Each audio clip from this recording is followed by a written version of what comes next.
We were testing out a new piece of arresting gear called the Advanced Arresting Gear, and in order to test that out and to make sure that the gear is ready to go for operations in the beginning of the day, we do something called a functional pull-out or a mechanical pull-out. We hook up a tow tractor to the arresting gear cable with a tail hook similar to like the ones used on aircraft recoveries. And what we do is we pull the cable out with that tractor, check function of the arresting gear. And when we were pulling out this cable, one side would pull out and the other side would just stick due to the different amounts of friction in the system.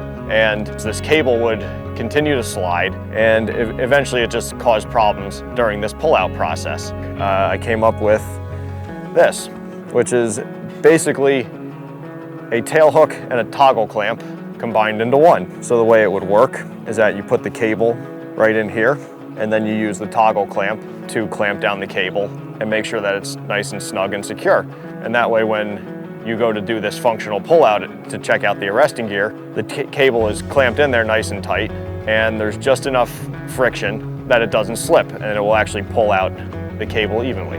Well, it solves the problem by effectively eliminating it. You really just have to make this, and you're only saving maybe a couple $1,000s in material that you would normally consume doing this another way. The other methods that we used created FOD, which could be a problem on a carrier where those pieces could get sucked up into an engine and cause potentially millions of dollars of damage.